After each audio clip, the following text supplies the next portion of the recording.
Assalamualaikum warahmatullahi wabarakatuh. Alhamdulillahirrabbilalamin. Wassalatu wassalamu ala rasulina wa habibina Muhammad wa ala alihi wa sahbihi ajma'in.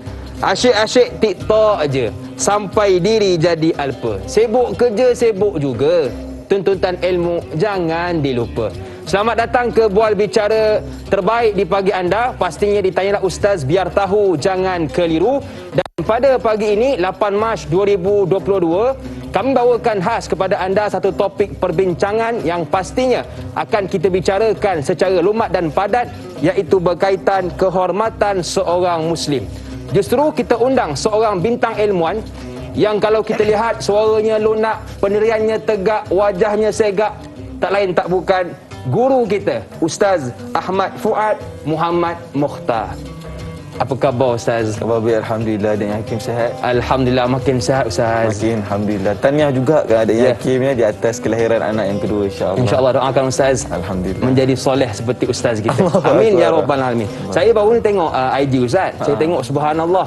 Ustaz pergi ke mana Ustaz? Ada satu gambar tu, belakang tu gunung ganang penuh dengan laut kebiruan. Di mana Ustaz? Zimbabwe ke di mana? Tak, itu di satu tempat dirahsiakan. Dirahsiakan.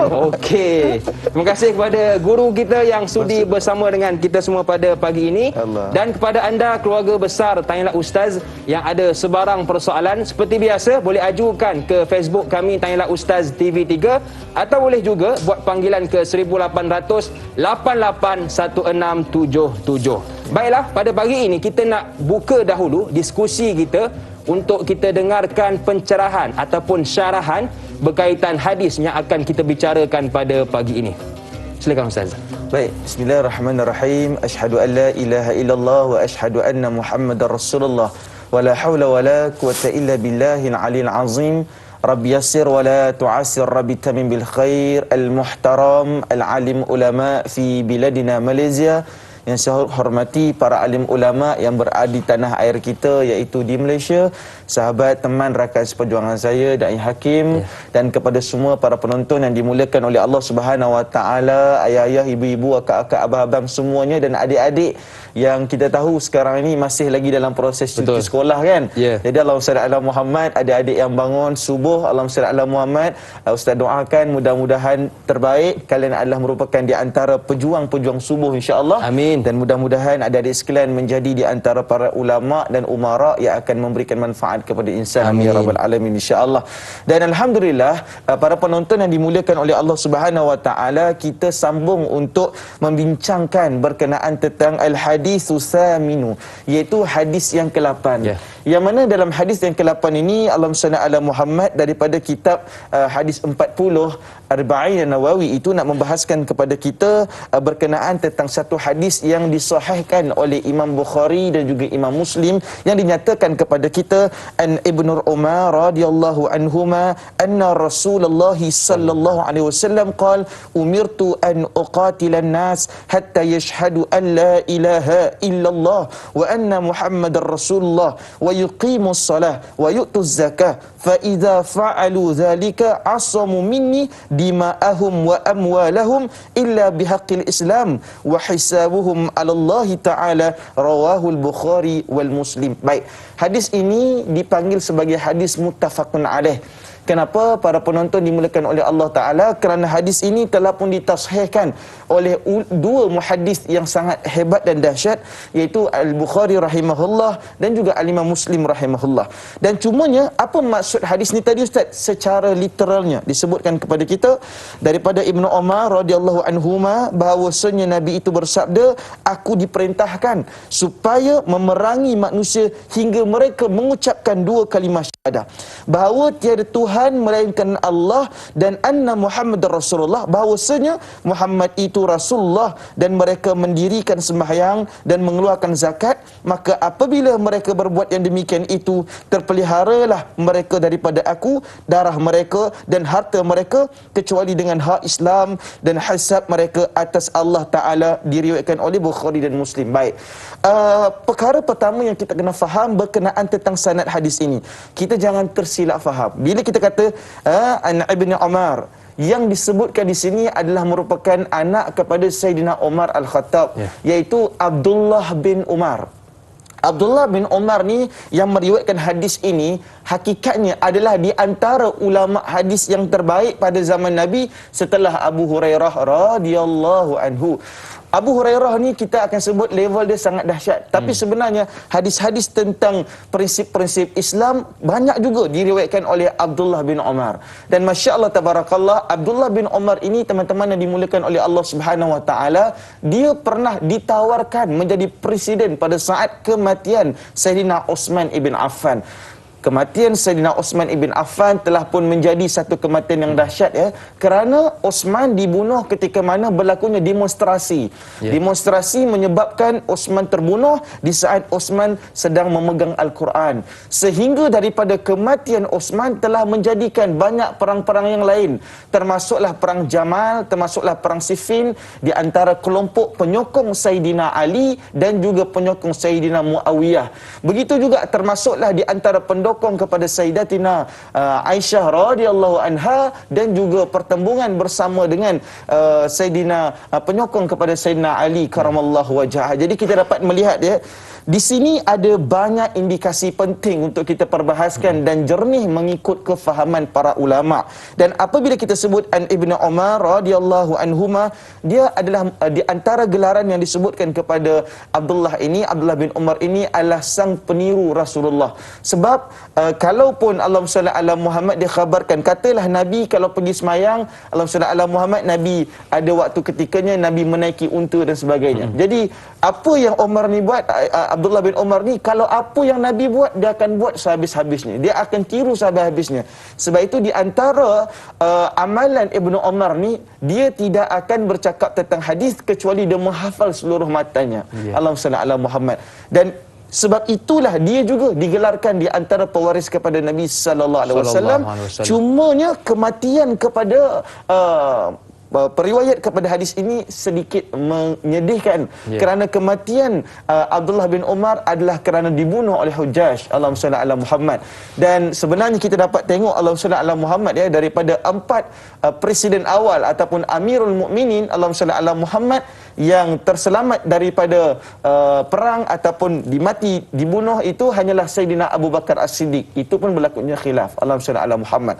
Tetapi para penonton yang dimuliakan oleh Allah, periwayat terhadap hadis ini juga Allahumma salli ala Muhammad berada dalam keadaan begitu. Cuma kenapa dalam hadis tersebut kita tengok an Ibnu Umar radhiyallahu anhuma? Kenapa anhuma? Anhuma ni dia nak menunjukkan kepada kita berkenaan tentang musanna.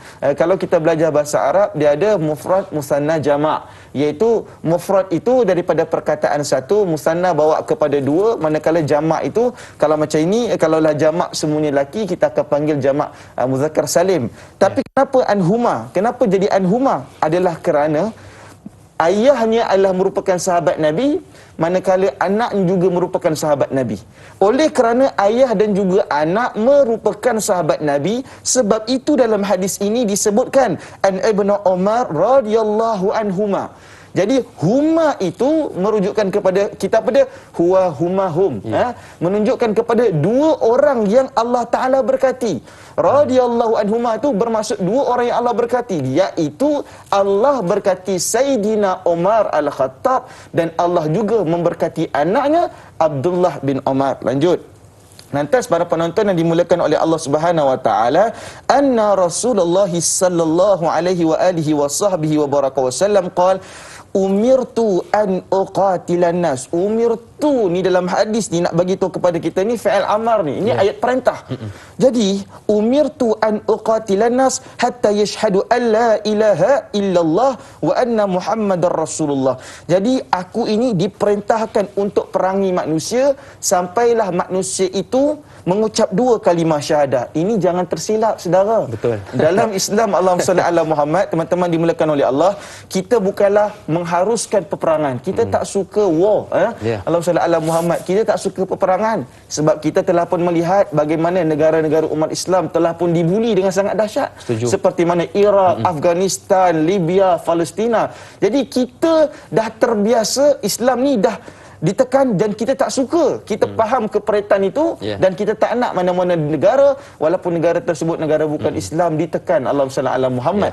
Bukan bermaksud sokongan ataupun dokongan kepada sesiapa, tidak sama sekali, tetapi orang Islam itu dia tidak berperang atas hanya hamasah, hanya semangat dia. Wasyaja'ah, kita kena bantai dia ni. Kita kena halal darah jatuh dia ni. Sebab sekarang ni banyak kelompok takfiri tau.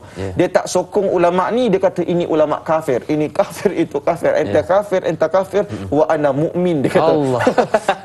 kau ni kafir, kau ni kafir dan aku ni orang beriman kepada Allah Taala. Soleh sangat skrip dia macam tu. Allahumma salli ala Muhammad. Jadi para penonton yang dimuliakan oleh Allah Subhanahu Wa Taala, bila dinyatakan kepada kita para penonton sekalian, Allah Subhanahu wa yang disebutkan umirtu an uqatilan nas ni, sebenarnya dalam hadis yang lain disebutkan kepada kita, hadis daripada Ibnu Abbas ya. Kita kena syarah sikit dulu awal ini. Yang mana Abdul Rahman ibn Auf pada sabdaannya daripada Nabi sallallahu alaihi wasallam, mereka pernah mengadu tahu dekat Nabi, ya Rasulullah, inna kunna fi izzin wa nahnu musyrikun. Ya Rasulullah, sesungguhnya dulu kami ni dalam keadaan mulia dan kami dihormati waktu ketika mana kami jadi orang musyrik. Masya-Allah. Falamma amanna sirna adillah. Maka tatkala kami beriman, kami dihina, kami tak dihormati. Allahumma salli ala Muhammad. Faqal inni umirtu bil afwi fala tuqatilu. Dan apa sabda Nabi sallallahu alaihi wasallam? Sesungguhnya kata Nabi, aku sehingga ke saat ini diperintahkan untuk beri maaf. Ini umirtu bil afwi. Ustaz, tadi umirtu an uqatilan nas. Dalam hadis yang lain suruh kita pergi perang. Kontra. Allahumma salli ala Muhammad. Sebab itu Allahumma salli ala Muhammad, hadis yang lain ni saya bawa adalah hadis riwayat An-Nasa'i. Ini Bukhari wal Muslim. Contradiction ataupun perbezaan yang ada kepada dua hadis ini mengkhabarkan kepada kita perlu kita faham hadis ke-8 ni dengan baik. Ianya adalah berkaitan apa? Yang pertama, para penonton dimuliakan oleh Allah Ta'ala, an uqatilan nas ni hatta yashhadu an la ilaha illallah. Tujuan hadis ini, kata Syekh Mustafa Buru, adalah kalaupun berlakunya perang itu adalah perang kepada orang yang menyembah berhala dalam keadaan mereka membenci Allah, menunjukkan kebenciannya kepada orang Islam. Jadi bila dia menzahirkan kebenciannya kepada orang Islam, kalau kita dengar Abu Lahab, Dai Hakim kan, Abu Lahab, apa lagi gelaran yang ada pada dia? Antara gelaran yang ada pada Abu Lahab adalah Abdul Uzza. Abdul Uzza. Abdul Uzza itu bermaksud hamba yang sangat mencintai. Uzza ni berhala dekat Mekah dulu. Kalau kita Abdullah kan, hamba kepada Allah Jalla wa'ala. Tetapi yang disebutkan kepada Abu Lahab, para penonton yang dimuliakan oleh Allah Jalla wa'ala, adalah bahawa dia ni adalah satu hamba yang betul-betul suka kepada Uzza untuk dia mengikuti dalam hal dan keadaan tersebut. Dan yang itulah yang dimaksudkan. Sebab Nabi dah kata dalam hadis lain, inni umirtu bil afwi fala tuqatilu. Aku ini telah pun diperintahkan untuk selalu beri maaf dan aku tidak akan sama sekali berperang. Sebab itu kita akan melihat ya, dalam umat Islam, dalam banyak perang umat Islam, kita tidak akan menyentuh orang yang seperti mana perempuan, kita tak akan menyentuh warga negara yang tidak ikut serta dalam peperangan, kecuali Allahumma salli ala Muhammad, kalau ianya memberikan kemudaratan kepada kita, baru kita masuk campur. Sebab itu para penonton yang dimuliakan oleh Allah Subhanahu wa taala, jadi dia ni ataupun di zaman Nabi sallallahu alaihi wasallam itu dalam keadaan yang dikatakan memerangi itu adalah terus Allahumma salli ala Muhammad memperjuangkan agama Allah taala. Jadi dia akan terus berjuang sampai yang lawan Allah ni mengucap 2 kalimah syahadah. Dan lanjut lagi, wa yuqimus salah, mereka akan tetap membangunkan solat kepada Allah Subhanahu wa taala, wa yu'tuz zakah, bayar zakat. Dan Hakim, bilakah di antara waktu yang paling baik kita nak bayar zakat? Ini dijawab oleh Al-Imam Ibn Rajab Al-Hambali. Tahu tak bila para penonton dimuliakan oleh Allah? Kita ada daripada bulan Muharram sampai nanti bulan Zulkaidah, bulan Zulhijjah. Allahumma salli ala Muhammad. Bila dalam waktu ini waktu terbaik untuk bayar zakat? Kata Al-Imam Ibn Rajab Al-Hambali, di antara waktu yang terbaik adalah fi Sya'ban, iaitu pada bulan Sya'ban. Sekarang ni kita berada pada bulan Sya'ban. Al-Imam Ibn Rajab Al-Hambali dalam kitabnya mensyarahkan kepada kita, bulan Sya'ban ni 3 benda yang kau kena buat. Iqra'ul Quran. Pertama, kau pergilah kau pergilah baca Quran. Yang kedua, kau pergilah bayar zakat. Allahumma shalli ala Muhammad. Dan yang ketiga, kata Al-Imam Ibn Rajab Al-Hanbali, pergilah engkau untuk berpuasa. Allahumma shalli ala Muhammad. Jadi teman-teman, kenapa kita berpuasa pada bulan Syaban? Latihan untuk kita. Tak adalah bila nanti Ramadan pertama pancit pukul 4 buka peti ais juga lama. Menong dia tengok kan. Betul. Dia kata, kenapa duduk lama ni dik? Biar sejuk sikit ustaz. Dia kata, Allah salli ala Muhammad. Nengok je mak dia masak apa. Pukul 12 dia tanya, mak buka ni makan apa? Allah salli ala Muhammad. Sebab itu kalau hadis ni sebut wayutu zakah, bayar zakat, apakah waktu yang paling terbaik? Dan disebut kali kepada kita, fa iza fa'alu zalika asamu minni dima'ahum wa amwalahum illa bihaqqil Islam. Disebutkan kepada kita, dan dalam keadaan apabila mereka berbuat yang demikian itu, terpeliharalah mereka daripada aku, darah mereka dan harta mereka, kecuali dengan hak Islam. Wa amwalahum illa bihaqqi Islam. Jadi Allahumma salli ala Muhammad dinyatakan apabila orang ini tidak menunjukkan kebencian kepada Islam, dan begitu juga orang ini berada dalam keadaan yang menghormati di antara satu sama yang lain, maka ianya akan selamat. Macam contoh kita kat Malaysia ni, tak ada apa-apa isu pun di antara umat Islam dengan agama yang lain. Sebab Islam adalah merupakan agama yang ada perintah keamanan, dan Islam juga, kalau dalam Islam ni dia ada perintah keamanan, dan dalam Islam dia juga ada jihad. Jadi kita kena faham, ada orang asyik nak jihad dia Allahumma salli ala Muhammad, tapi subuh dia jihad juga syahid. Tapi subuh dia syahid. Jadi teman-teman dimulakan oleh Allah Ta'ala, kita kena bersederhana. Wa hisabuhum 'alallahi ta'ala, dan disebutkan kepada kita, dan hisab mereka itu atasnya daripada Allah Subhanahu wa Ta'ala. Para penonton yang dimuliakan oleh Allah. Baik, itulah syarahan yang begitu tuntas. Banyak lagi yang ingin kita dengarkan dari guru kita, tetapi jangan ke mana-mana, kita berjeda seketika.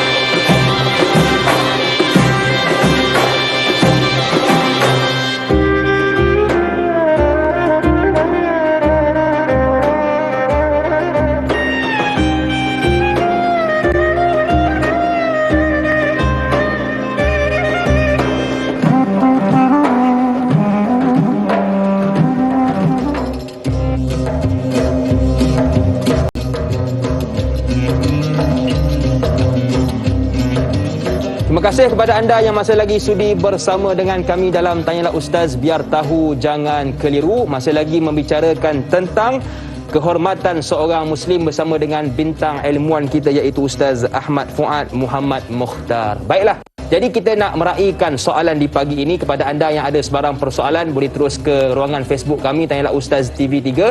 Juga boleh buat panggilan ke 1800 88 1677. Baik, soalan pertama di pagi ini dari sahabat kita Mas Niza.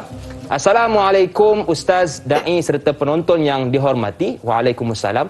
Soalan saya, bagaimana cara perang yang dimaksudkan Nabi SAW terhadap orang Islam yang tidak mendirikan solat, puasa dan membayar zakat? Adakah dikenakan hukuman hudud seperti sebat? Mohon pencerahan. Terima kasih. Hashtag Tanyalah Ustaz TV3_TV9. Terima kasih kepada Mas Niza atas soalan. Macam orang muda ya, ada underscore tu. Itu dah tu. Allahumma salli ala Muhammad. Silakan Ustaz. Baik, Allahumma salli ala Muhammad wa ala alihi wa sahbihi wa baraka wasallam. Para penonton yang dimuliakan oleh Allah Subhanahu wa Ta'ala, yang saya santuni sekalian, Dai Hakim, para alim ulama, para asatidzah yang dimuliakan oleh Allah. Apabila soalan menanyakan kepada kita berkenaan tentang apakah cara perang yang disebutkan terhadap mereka yang tidak melakukan ketiga-tiga perkara tersebut, para penonton yang dimuliakan oleh Allah Subhanahu wa Ta'ala, kita kena faham sebenarnya Allahumma shalli ala Muhammad, daripada ketiga-tiga rukun tersebut, ianya akan membawakan seseorang itu terhukum dengan hukum dihabiskan riwayat kehidupan mereka. Sebab itu disebutkan juga, kalau kata dalam bab zakat, disebutkan Allahumma shalli ala Muhammad dalam kitab Fathul Bari, disebutkan kepada kita wa amma asal, disebutkan, dan ada pun di antara dalil kewajipan zakat itu, barang siapa yang melawannya, yang menolaknya, faqad kafar, maka mereka itu di antara orang-orang yang kafir kepada Allah Subhanahu wa Ta'ala. Termasuk jugalah orang yang tolak perintah solat. Orang yang tolak perintah solat, para penonton dimuliakan oleh Allah Subhanahu wa Ta'ala, maka dia ni, kalau dia kata dalam Quran tak ada perintah solat Ustaz, apa yang akan berlaku dekat dia? dia tidak boleh dikafankan, dimandikan, disolatkan seperti orang Islam sebab dia sudah pun kafir. Kerana dia telah menyatakan bahawa tidak ada dalil, dan apa yang akan berlaku kepada mereka, mereka tidak boleh dimakamkan, disemadikan di tanah perkuburan orang Islam sebab mereka telah pun kafir kepada Allah Subhanahu Wa Taala. Dan lagi disebutkan kepada kita, Allahumma salli ala Muhammad, berkaitan tentang syahadah. Syahadah ini adalah disebutkan berkenaan tentang penyaksian dengan apa, Ustaz? Iaitu apabila satu orang itu tasdiqu bil qalbi, disebutkan apabila dia tasdik dalam hati dia. Tasdik ni bermaksud adalah dia membenarkan pada hati dia, membenarkan untuk mentauhidkan Allah. Kita hari ini banyak taqiyah. Ada yang bila dia susah, Allahumma salli ala Muhammad, dia mengucap 2 kalimah syahadah. Dan Allahumma salli ala Muhammad, ianya akan memberi satu kesan yang sangat dahsyat. Sebab itu apabila kita berbicara dalam keadaan ini, kita akan lihat bahawa ada orang saja bertaqiyah dalam Islam. Sebab itu pernah sekali Usamah pada saat ketika itu, ada orang kita dapat tangkap dia. Tiba-tiba dia cubalah nak mengucap 2 kalimah syahadah, tapi kita tahu dia tu cakap hanya untuk lepaskan diri sahaja. Allahumma salli ala Muhammad. Nabi tak bagi dia melakukan apa-apa tindakan intimidasi kepada orang tersebut. Tetapi Usamah dah geram sangat.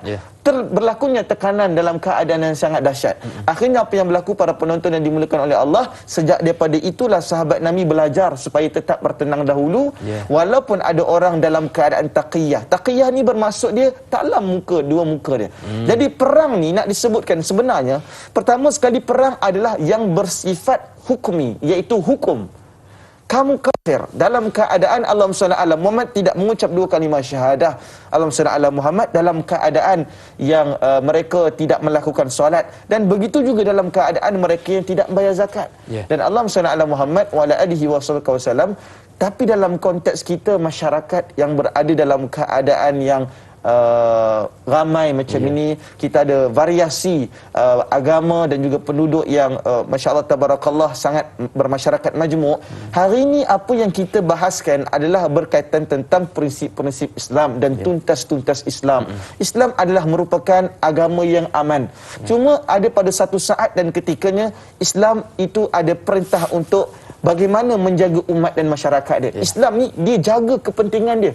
Dan sebab itu Allahumma salli ala Muhammad, dia juga akan jaga bukan sahaja zahir terhadap penganutnya, tetapi Islam juga menjaga batin terhadap makhluk dan juga pengikutnya. Dan itulah prinsip Islam, menjaga zahir penganutnya dan menjaga batin penganutnya. Dan Allahumma salli ala Muhammad, ada pun pada saat ketika ini bicara kita adalah prinsip-prinsip yang terkaitan tentang umat Islam. Dan umat Islam berbahagia dengannya. Kenapa kita bahagia? Allahumma salli ala Muhammad.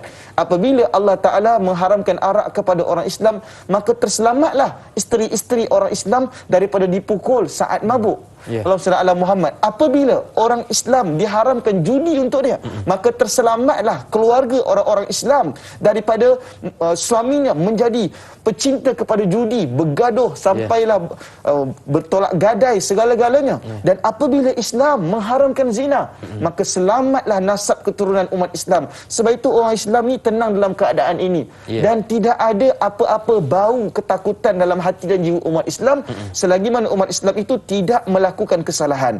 Dan sebab itu dalam agama ni sebenarnya kita sejahtera je, kita relax je, kita senyum je. Saya dengan Dai Hakim pun tenang je. Cuma ada law hanyalah untuk memastikan kita tidak melakukan kesilapan. Dalam hidup ni ada betul, ada salah. Bila betul ada ganjaran, bila salah ada hukuman. Itulah prinsip kehidupan. Betul ada ganjaran, salah ada hukuman. Dai Hakim. Berada bawa bertenang bukan bertendang. Betul. Terima kasih Ustaz atas penjelasan yang begitu tuntas. Saya suka dengan soalan yang diajukan oleh sahabat kita, Laila de la Rosa. Ini orang Sepanyol ke apa Ustaz? Assalamualaikum Ustaz dan dai yang dihormati. Waalaikumsalam. Rukun Islam terdiri dari 5 perkara, namun mengapakah hadis ini menyebutkan hanya 3 sahaja?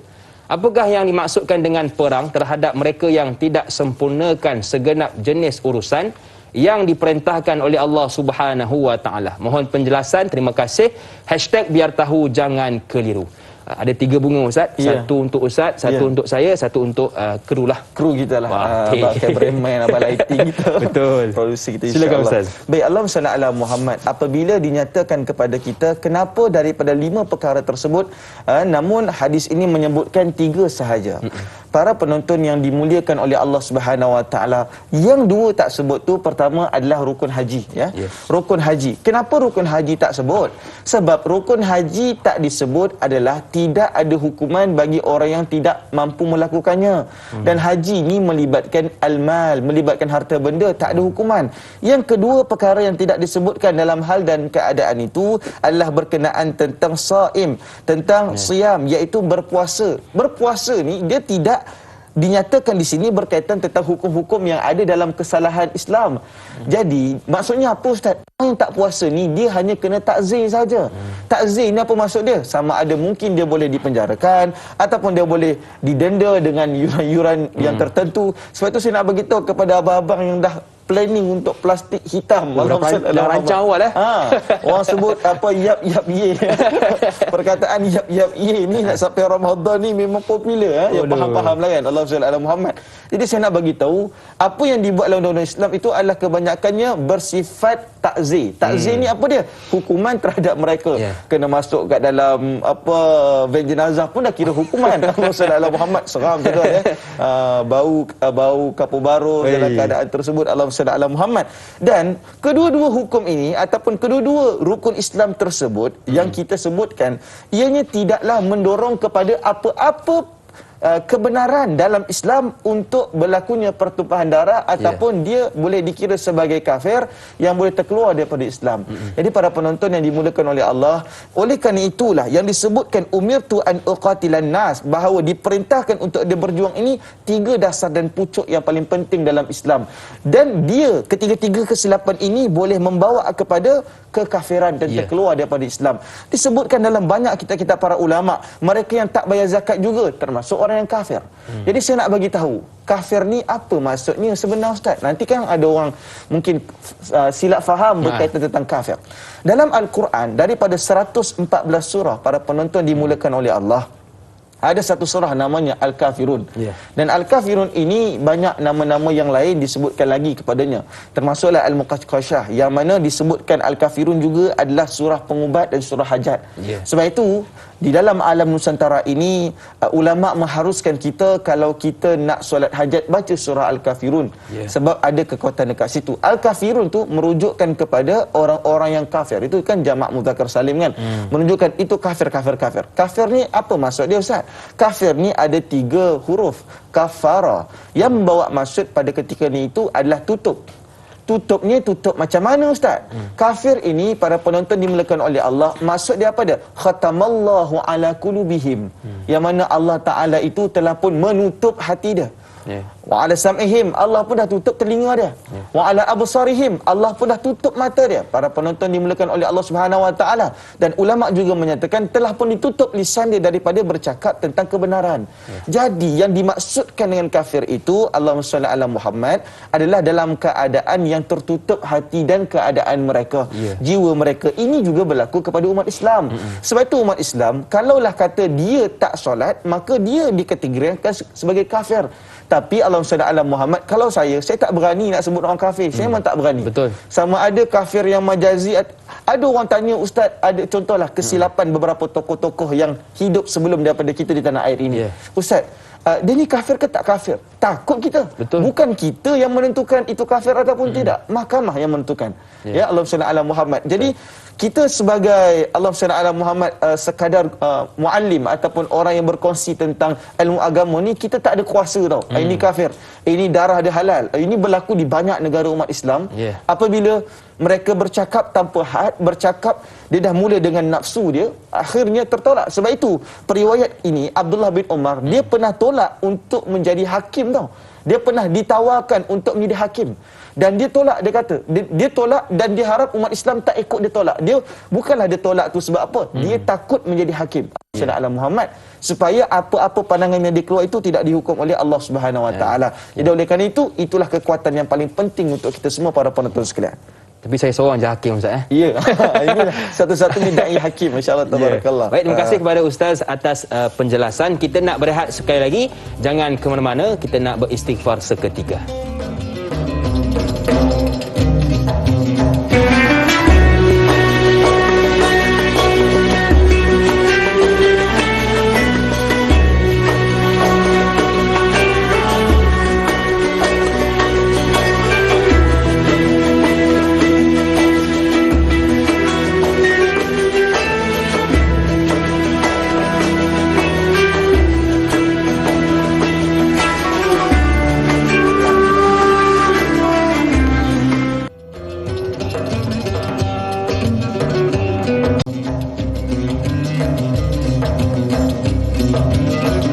Terima kasih kepada anda yang masih lagi sudi bersama dengan kami dalam Tanyalah Ustaz, biar tahu jangan keliru. Dan terima kasih juga kepada anda yang sudi menonton menerusi Facebook kami Tanyalah Ustaz TV3. Saya sempat menjenguk tadi, kita sudah ada 1,300 yang suka, 1,100 yang komen dan 2,500 yang telah melakukan perkongsian. Jadi jom sama-sama kita sebarkan ilmu pada pagi ini, sebab kita lah nak bercakap, nak berceramah macam Ustaz mungkin tak mampu, tapi dengan kita sebarkan ilmu, dengan tekan butang kongsi, mudah-mudahan kita dapat pahala kerana menyebarkannya. Amin. Soalan seterusnya yang ingin kita raikan pada pagi ini dari sahabat kita Nur Dahlia Biru. Assalamualaikum Ustaz dan Da'i serta semua kru Tanyalah Ustaz. Waalaikumsalam. Adakah lepas mengucapkan lafaz syahadah, setiap amalan Muslim itu sudah dikira sebagai ibadah, dan solat yang didirikan pula adakah bentuk penghormatan kepada setiap Muslim dalam agama Islam? Mohon pencerahan Ustaz. Terima kasih. #biar tahu jangan keliru. Terima kasih kepada Nur Dahlia Biru atas soalan. Baik, Allahumma salli ala Muhammad wa ala alihi wa sahbihi wa baraka wasallam. Berkenaan tentang lafaz syahadah satu insan tersebut, dan adakah keseluruhannya itu akan dikirakan sebagai ibadah? Kita kena faham dulu, para penonton yang dimuliakan oleh Allah, di antara syarat seseorang itu untuk melakukan solat adalah ada Islam. Di antara syarat untuk seseorang itu ketika mana dia nak bayar zakat, dia Islam. Zakat ni tak kena kepada orang yang bukan Islam. Allahumma salli ala Muhammad.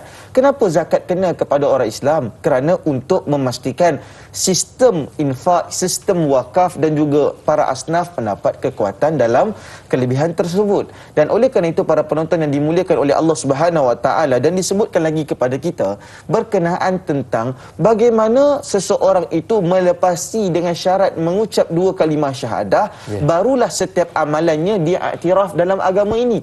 Sebab itu kalau ada orang tanya, Ustaz, contohnya lagu Raihan.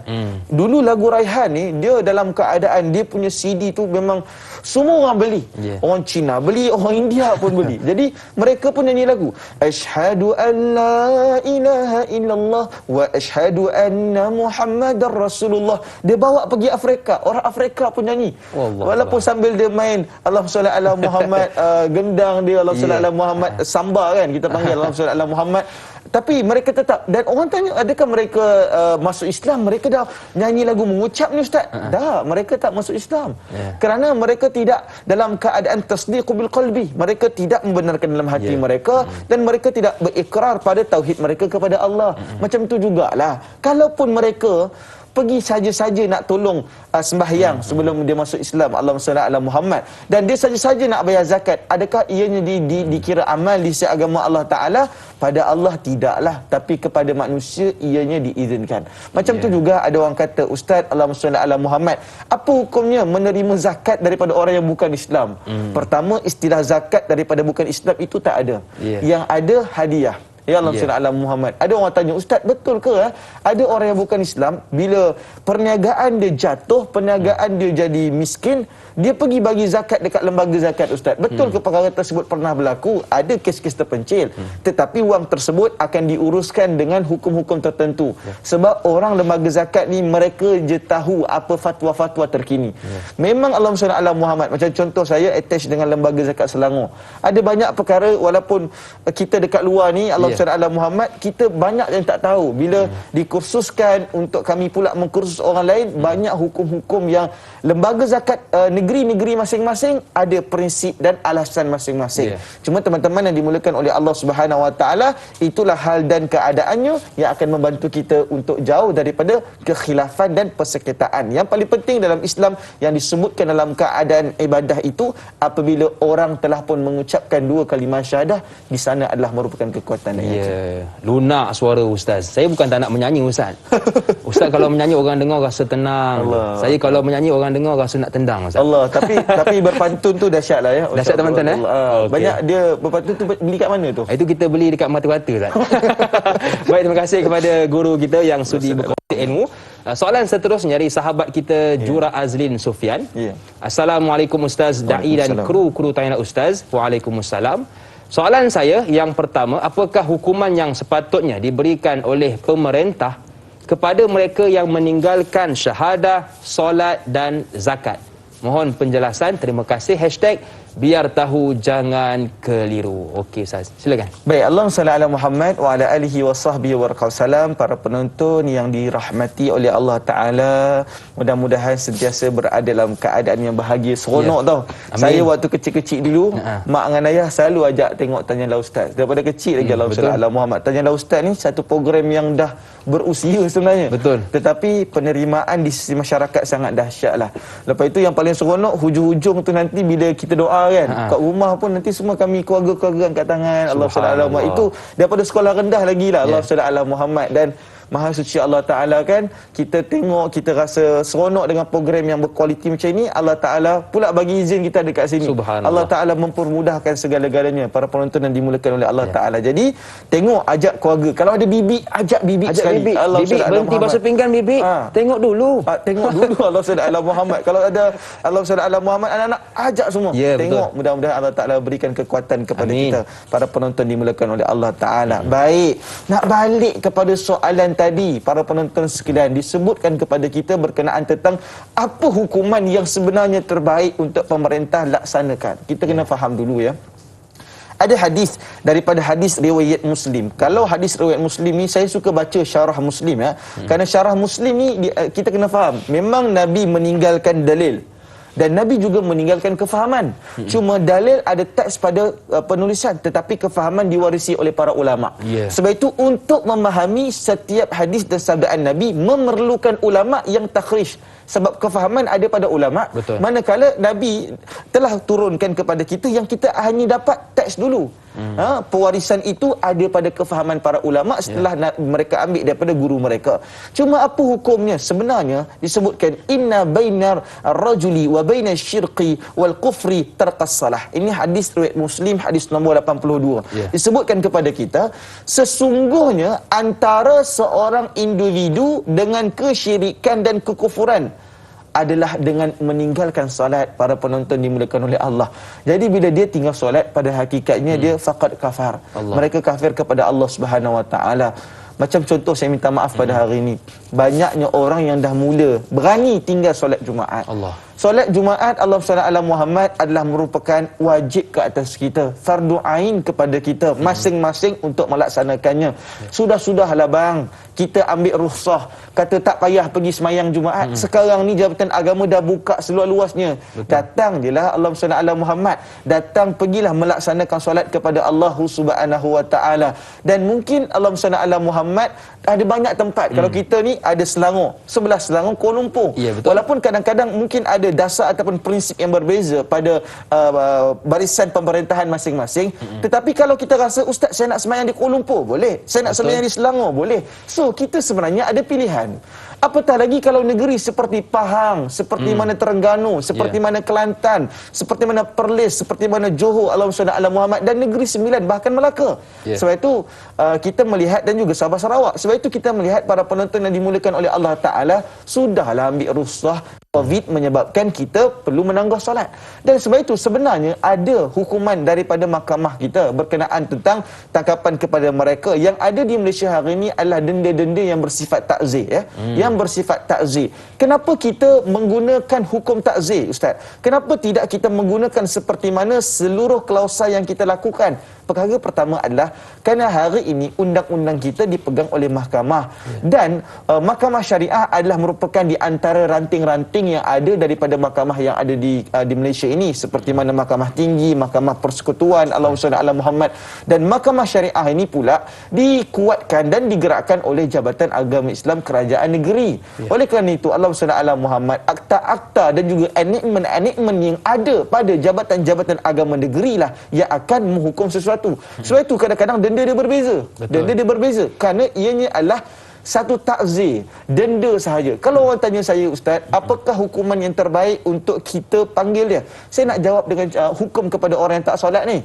Antara pandangan Al-Imam Al-Ghazali, antara hukumnya adalah kamu pergi ambil dia, tarik tangan dia, bawa pergi masjid semayang. Itu kata Imam Al-Ghazali rahimahullah.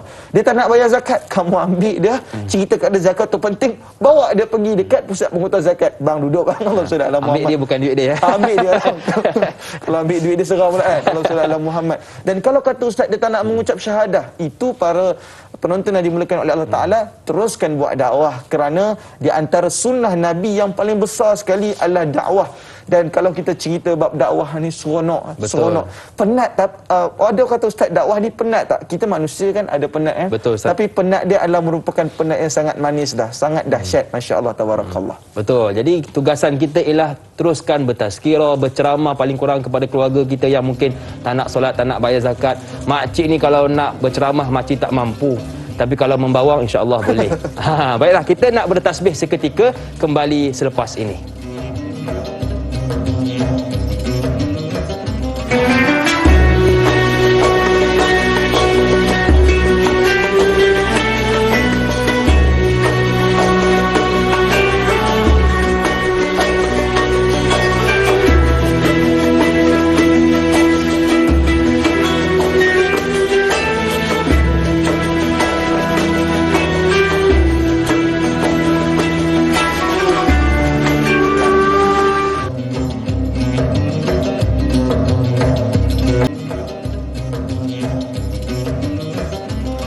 Terima kasih kepada anda yang masih lagi sudi bersama dengan kami dalam Tanyalah Ustaz, biar tahu jangan keliru. Terima kasih kepada anda yang telah buat 3S, suka, sapa dan sebar. Makcik ni di kampung Na'i tak berapa faham suka, sapa dan sebar ni. Like, comment and share makcik. Oh, baru faham. Baik, terima kasih kepada anda yang masih lagi sudi bersama dengan kami, dan kita nak terus meraihkan soalan dari sahabat kita Al-Shal.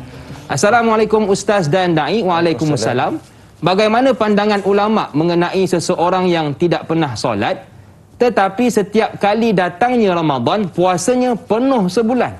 Mohon penjelasan Ustaz. Syukran.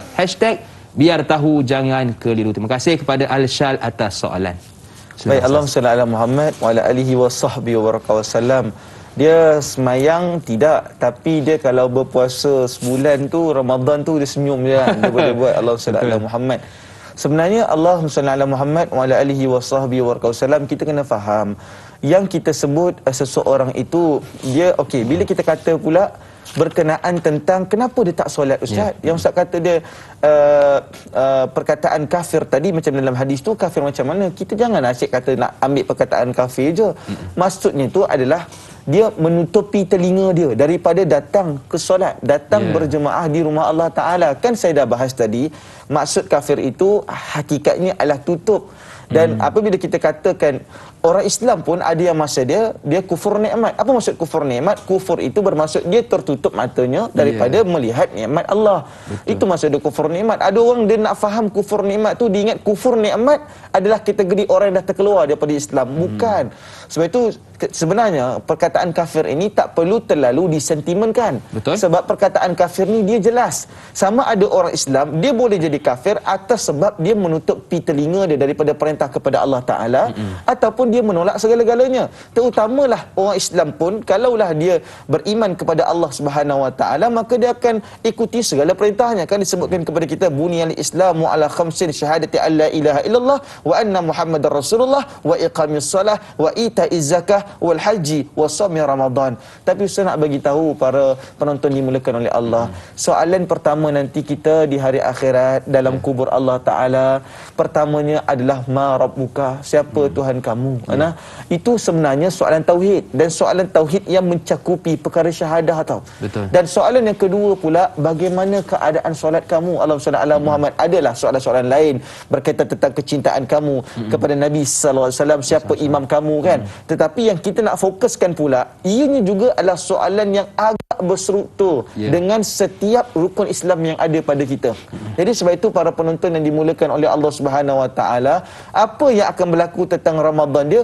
Puasa dia tetap sah walaupun dia tak solat. Allahumma salli ala Muhammad. Tetapi Allahumma salli ala Muhammad, kerana syarat sah puasa bukanlah bermaksud solat 5 waktu, tak termasuk. Syarat sah puasa ni antaranya Allahumma salli ala Muhammad, termasuklah dia perlu menahan diri dia daripada makan dan minum ketika mana telah pun bermulanya fajar siddiq, iaitu satu taburan cahaya yang benar, dan dia boleh sehingga dia membukalah puasanya ketika mana terbenamnya matahari. Itu di antara syarat yang perlu berlaku. Cuma para penonton yang dimuliakan oleh Allah Subhanahu Wa Taala, puasanya tetap sah tetapi puasanya itu kosong, kering kontang, tidak ada apa-apa. Bahkan kita takuti dia termasuk di kalangan Nabi kata mereka keluar daripada bulan Ramadan tetapi dalam keadaan sia-sia dan dicelakakan hidup mereka kerana para penonton sekalian mereka kosong dan tidak mendapat keampunan daripada Allah. Jadi puasa, solat, bayar zakat, dan dalam keadaan tersebut binalah kebahagiaan dalam rumah tangga kita, insya-Allah. Ya, jadi segala amalan yang perlu kita lakukan, solat, puasa, zakat dan sebagainya perlu kita lunaskan lagi-lagi ketika kita berada di bulan Ramadan yang mulia. Saya ingin beralih ke soalan yang seterusnya.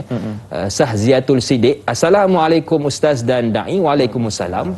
Bagaimana untuk memasakkan diri agar menjadi seseorang yang menjaga kehormatan sebagai seorang Muslim? Apakah panduan merujuk kepada rukun Islam? Ini kerana ada berpendapat untuk masuk ke syurga Allah bukan berpandukan amalan semata-mata tapi redha Allah Subhanahu wa taala. Mohon pencerahan Ustaz. Terima kasih. Terima kasih juga kepada Sahziatul Siddiq atas soalan. Allahumma salli ala Muhammad wa ala alihi wasallam. Di antara dalil yang kita masuk ke syurga Allah adalah berdasarkan keredaan, bukanlah berdasarkan apa yang kita buat kat dunia ni. Adalah hadis Sahih Bukhari berkenaan tentang Allah Ta'ala tetap mengizinkan seorang pelacur yang beri minum kepada anjing untuk masuk ke syurga Allah. Itu adalah merupakan dalil sahih berkenaan tentang satu orang nak masuk syurga Allah ni dia mestilah kena dapat keredaan Allah. Dan dalilnya pula yang menyokong berkenaan tentang amalan itu, kita dianjurkan untuk menzikirkan radina billahi rabba wa bil islami dina wa muhammadin nabiyyan wa rasulah. Perkataan ya Allah kau redalah kami di atas setiap usaha dan kehidupan kami itu juga telah pun ternyata untuk kita amalkan para penonton yang dimuliakan oleh Allah. Cumanya Ustaz, macam mana saya nak memasakkan diri saya?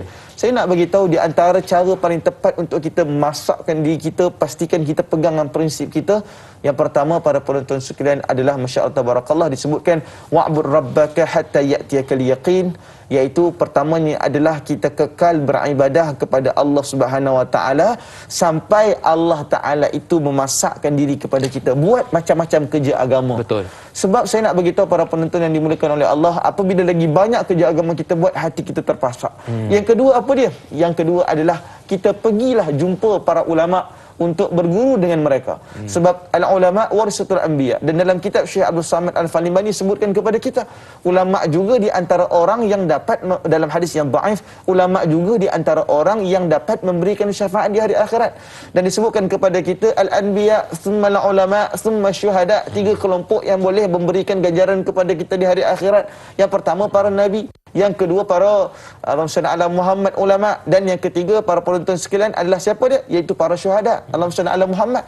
Dan ketiga-tiga itu walaupun hadis itu didoaifkan oleh Al-Imam Al-Iraqi, tetapi memberikan alamat kepada kita betapa antara jalan untuk kita datang dan memasakkan keteguhan kita adalah mengikuti insan dan beriman serta beramal kepada Allah Subhanahu wa taala. Ya, dekatilah para alim ulama sebab dari sudut gaya hidup mereka pun sudah berbeza dengan kita.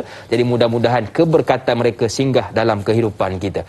Soalan seterusnya menarik untuk kita bahaskan bersama dari Nur Asikin. Assalamualaikum Ustaz dan Da'i. Waalaikumsalam. Solat merupakan rukun Islam yang kedua selepas mengucap 2 kalimah syahadah. Zaman sekarang ramai umat Islam meninggalkan solat. Soalan saya, apakah hukuman terhadap umat Islam yang meninggalkan solat pada zaman Rasulullah SAW? Terima kasih Ustaz dan Da'i. #biar tahu jangan keliru. Terima kasih kepada Nur Asikin atas soalan. Allahumma salli ala Muhammad wa ala alihi wasallam. Dalam kitab Misbahud Duja disebutkan kepada kita qad kana salafuna salih. Maka golongan salafus salih dulu, Allahumma salli ala Muhammad, para penonton sekalian, apabila ada orang yang tidak dapat datang solat berjemaah, apa yang mereka akan lakukan? Mereka akan memberikan salam takziah selama 7 ayyam, selama 7 hari. Subhanallah. Agak-agaklah kalau kita hidup zaman tu, Da'i Hakim, Zuhur tak berjemaah, salam takziah 7 hari. Asar tak berjemaah, 7 hari salam takziah. Memang berjalan kita salam takziah. Dia salam takziah tu Ustaz, dia yang Islamik lah. Kalau yang tak Islamik sila meninggal. Hashtag Allahumma salli ala Muhammad. Betul. Sebab itu para penonton yang dimuliakan oleh Allah Subhanahu Wa Taala, bahkan pada Nabi telah pun memberikan ancaman. Betul. Ancaman berkenaan tentang mereka yang tak datang solat berjemaah itu, yang tak berhubung dengan Allah Taala itu, maka akan dibakarkan rumah mereka dalam hal dan keadaan tersebut.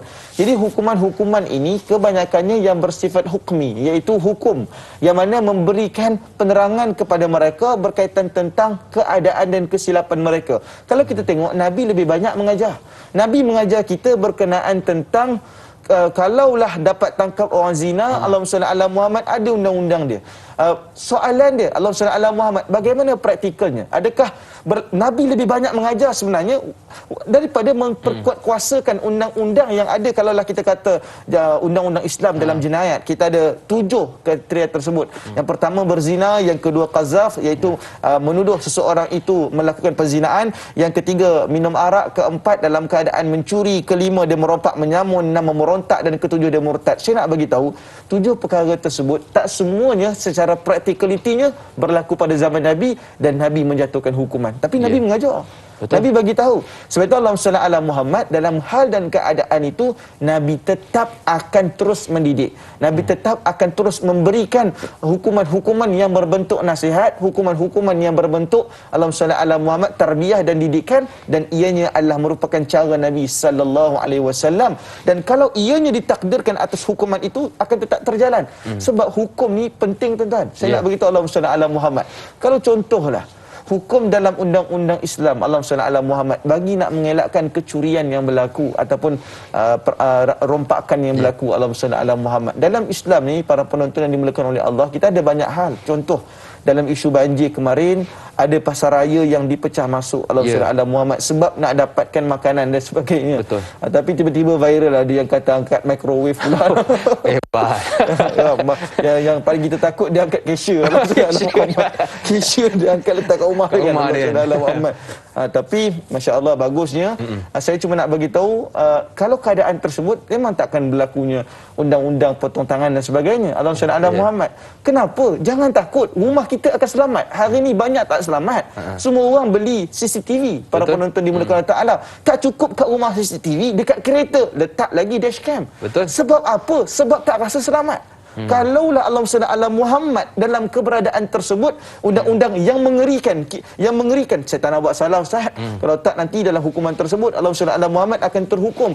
Cumanya kita faham secara praktikalitinya ada sedikit satu rintangan ataupun hijab yang harus kita depani. Allahumma salli ala Muhammad, terutama ketika mana kita berada pada zaman kegawatan ekonomi yang hakikatnya sedang melanda seluruh dunia sekarang ni. Mungkin kita boleh praktikkan apa yang telah Ustaz kongsikan kepada kita tadi. Jumpa orang yang tak solat, Din, salam takziah. Kau ingat aku dah mati ke? Walaupun kamu belum mati, tapi hatimu sudah mati. Cia. Tolong viralkan video ni. Baik Ustaz, terima kasih atas penjelasan. Banyak lagi yang ingin kita dengarkan sebenarnya berkaitan topik kita, kehormatan seorang Muslim dalam pengajian hadis 40 Imam Nawawi ini. Tetapi kita berhenti seketika di TV3. Teruskan bersama dengan kami untuk siaran tambahan 30 minit selepas ini. Tanyalah Ustaz, biar tahu, jangan keliru.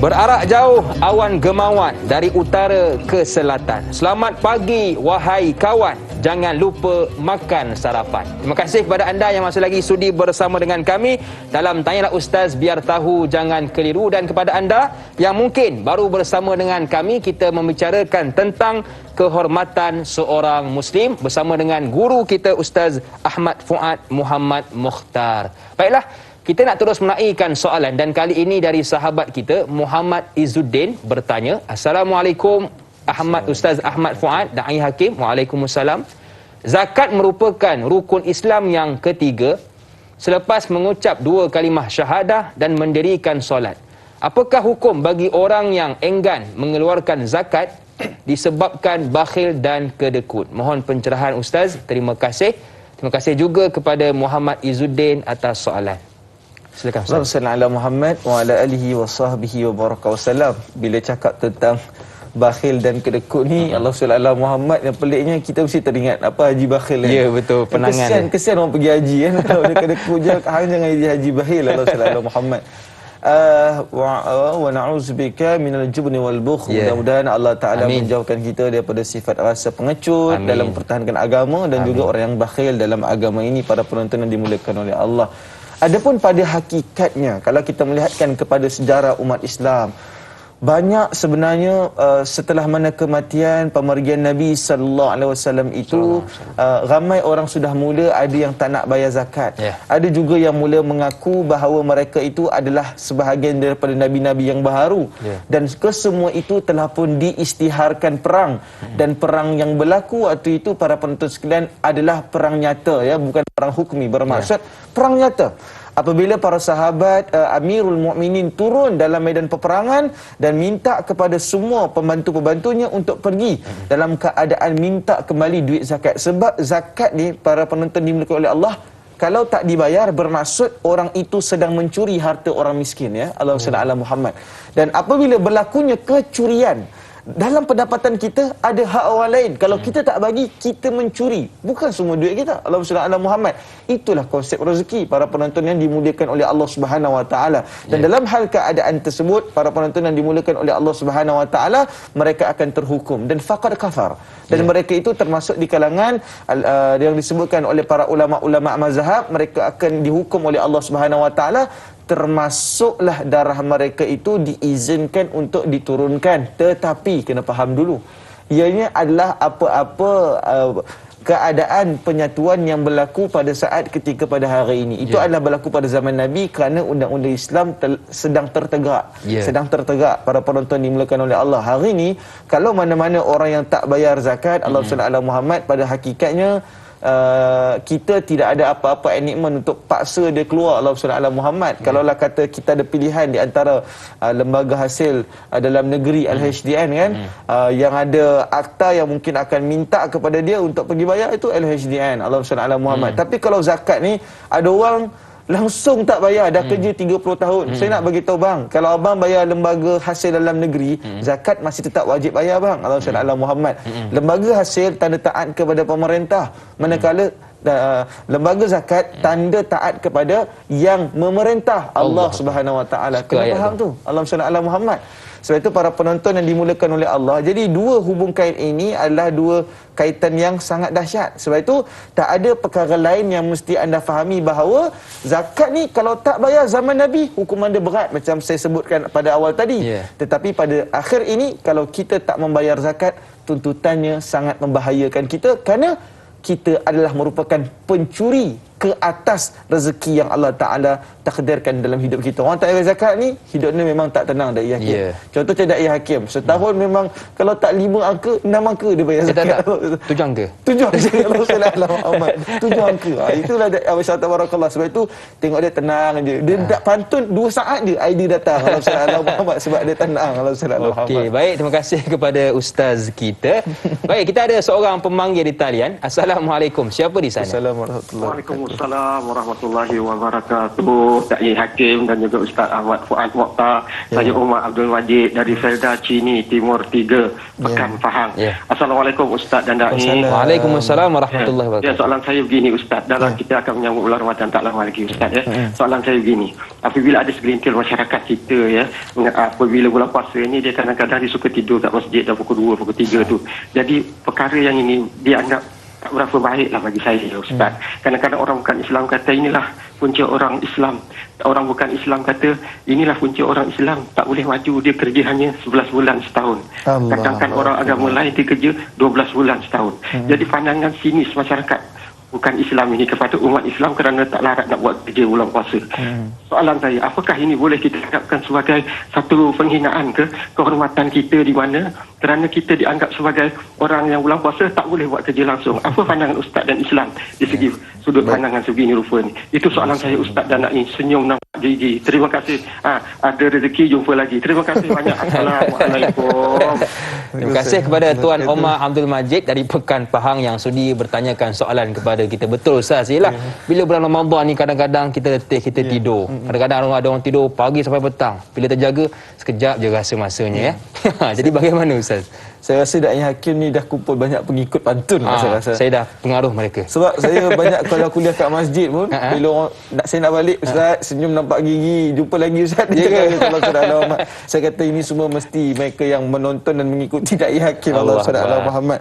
Para penonton yang dimuliakan oleh Allah Subhanahu Wa Taala, berkenaan tentang Ramadan yang mana menyebabkan ada orang yang dia tidur. Tapi perkataan tu dahsyat tu. Apa hanya bekerja 11 bulan je. Saya cuma nak bagi tahu kepada para penonton yang dimuliakan oleh Allah Subhanahu Wa Taala, secara fizikalnya kita tidak dapat menafikan, secara sainsnya kita tidak dapat menafikan akan ada letihnya mereka yang berpuasa sebab kita tak ada refreshment. Kita tak boleh nak makan satu benda untuk cergaskan kita. Kita juga ada had dalam urusan pemakanan. Cuma Allah SWT Muhammad, sentimen kita, perkara yang Tuan Omar Abdul Majid tadi nyatakan sebenarnya adalah secara praktikal. Kita tak dapat nafikan. Apabila berlakunya keadaan begini, sangkaan ataupun pandangan teman-teman kita yang beragama lain memang berbeza. Macam kita juga ada masa kita pun tersalah faham dengan kawan-kawan kita berbangsa Cina, berbangsa India, Allah SWT Muhammad, dan ada masa pun mereka mungkin miskonseptual kita. Mereka tak dapat faham konsep kita. Sebab itu apa yang saya nak bagi tahu kepada para penonton yang dimuliakan oleh Allah, dalam kitab Marhaban Ya Ramadan, di antara perkara yang mengejutkan kita menyatakan tidur bagi orang yang berpuasa itu adalah merupakan pahala ibadah. Dia tidur adalah ibadah. Dan kalau kita kata qailullah, ada orang kata qailullah ni sebelum zuhur je, tapi sebenarnya tidak. Ada berlaku ketidaksepakatan para ulama. Sebahagian ulama menyatakan qailullah tidur sekejap itu sebelum zuhur. Ada sebahagian lagi menyatakan setelah zuhur. Yang ada masalahnya teman-teman sekalian, kita ni membutir. Orang Perak kata. Membutir. Hati daripada bangunnya sampai pukul 3 tak bangun-bangun. Allah SWT Muhammad. Jadi para penonton yang dimuliakan oleh Allah Subhanahu Wa Taala, dan dalam ulama mazhab Imam Syafi'i yang menyatakan kalaulah tidurnya itu hampir menyamai satu hari, langsung tak jaga, puasanya itu adalah makruh.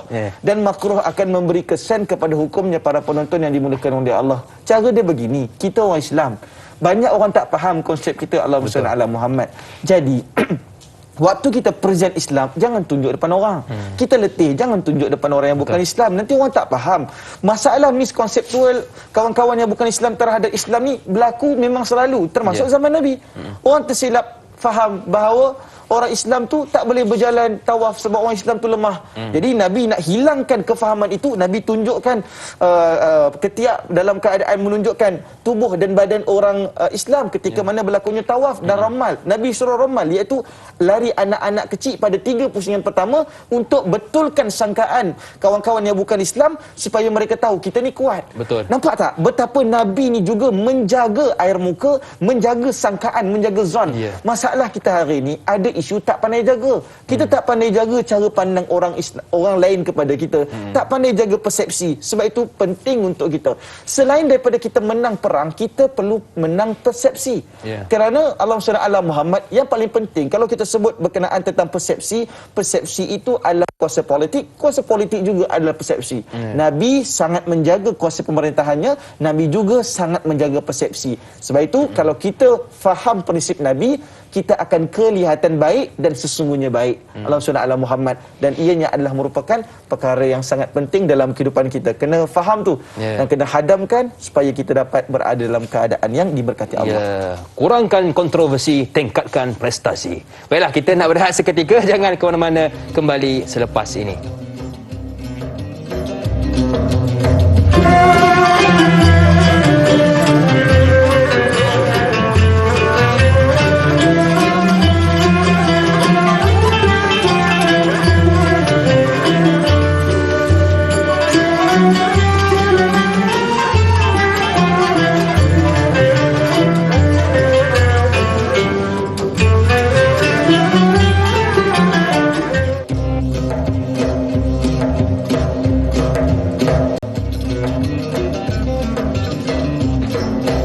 Terima kasih kepada anda yang masih lagi sudi bersama dengan kami dalam Tanyalah Ustaz, biar tahu jangan keliru. Dan terima kasih juga kepada anda yang telah suka, sapa dan sebar. Ada 2,200 yang suka, ada 2,100 yang komen dan 4,100 yang telah melakukan perkongsian. Jadi terus melakukan perkongsian. Baiklah, bila sebut juga tentang topik kita pada pagi ini, kehormatan seorang Muslim. Saya ada satu soalan Ustaz yang mungkin Ustaz boleh memberikan pencerahan kepada kita tentang, tadi Ustaz ada sebutkan tentang kafir. Ya. Bagaimanakah dari sudut pembahagian orang kafir tersebut? Silakan. Allahumma salli ala Muhammad wa ala alihi wa sahbihi wa baraka wasallam. Bila kita bercakap tentang kafir ini, Allahumma salli ala Muhammad, kita akui dahulu umat Islam kita pun ada, dalam negeri Nabi pun ada je yang orang Yahudi duduk di bawah kekuatan Nabi yang mengikuti piagam Madinah, ya. Antara undang-undang yang paling awal ada pada ketika itu. Ada yang betul-betul taat, tapi ada juga yang khianat. Allahumma salli ala Muhammad. Contoh dia macam Bani Nadir, yang mana mereka tu khianat, tapi ada sahaja sebenarnya teman-teman yang baik. Macam contohlah, kita kan ada banyak kat Malaysia ni. Kawan-kawan kita yang lain bangsa, lain agama, banyak je yang bagus-bagus. Yang sebahagiannya pun ada, sebab orang kita pun ada juga sebahagiannya yang mungkin kesilapan ataupun khilaf dalam kehidupan mereka. Tak semua orang ekstrim kan. Kebanyakannya adalah bersederhana. Cuma kafir ni, para penonton yang dimulakan oleh Allah, maka ulama membahagikan ianya kepada 4 perkara yang disebutkan kepada kita. Pertama sekali disebutkan sebagai kafir zimmi, iaitu kafir yang mana dia itu mendapat perlindungan daripada orang Islam, daripada pemerintah umat Islam. Maka sebahagian daripada mereka akan memberikan kekuatan dan mereka itu akan diberikan kemuliaan dalam kehidupan mereka. Tak ada masalah lah, walaupun apa yang berlaku dan apa yang berjalan tetap diberikan kemuliaan dalam keadaan tersebut. Dia relax dan dia bertenang. Yang keduanya kita sebutkan sebagai kafir musta'man, iaitu pelarian. Sebagai contoh, dia ni berlari kerana berlakunya pembunuhan. Allahumma salli ala Muhammad. Macam contoh hari ini apa yang berlaku di Ukraine. Awal 4 hari yang lepas dah lebih daripada 15,000 rakyat dia keluar daripada tanah air dia. Dan hari ini saya percaya jumlah itu akan bertambah dengan lebih dahsyat. Allahumma salli ala Muhammad. Kita tak nak masuk campur urusan di antara Moskow dan juga Ukraine kerana ia adalah isu politik. Allahumma salli ala Muhammad. Kita melihat ianya adalah isu politik ataupun geopolitik antarabangsa, ya. Dia tak macam Palestin. Kalau Palestin, Allahumma salli ala Muhammad, saya cuma nak bagi tahulah, Ukraine memang dah kena ganggu lebih daripada 7 hari, Allahumma salli ala Muhammad. Tapi Palestin dah kena ganggu lebih daripada 74 tahun. Bermula tahun 1948. Palestin diganggu, ya, sampai diadakan penjara. Tahun 1948 dah mula para penonton dimulakan oleh Allah. Sebab itu saya rasa satu cabaran yang sangat dahsyat. Dan oleh kerana itu Allahumma salli ala Muhammad wa ala alihi wasallam, termasuklah nanti ada kafir muahad. Dan ada juga yang disebutkan kepada kita sebagai kafir harbi, yang mana kafir yang memerangi umat Islam. Allahumma salli ala Muhammad. Yang mana kita dapat melihat bahawa kafir zimmi, kafir musta'man, kafir muahad ini dan juga kafir harbi ini, mereka itu para penonton dimulakan oleh Allah Subhanahu wa taala adalah pada hakikatnya satu perkara yang ada yang harus kita berhati-hati dan ada juga yang harus kita berlapang dada dan kita berkawan bersahabat dengan mereka. Baik Ustaz, terima kasih atas penjelasan. Kita nak meraihkan seorang pemanggil di talian. Assalamualaikum. Siapa di sana? Assalamualaikum. Waalaikumsalam. Kak Yat sini, Nohayati Ismail dari Rawang. Apa khabar Kak Yat? Assalamualaikum Ustaz. Alhamdulillah. Dai, apa khabar? Alhamdulillah sihat. Terima kasih Dai. Silakan Kak Yat. Assalamualaikum Ustaz. Salam.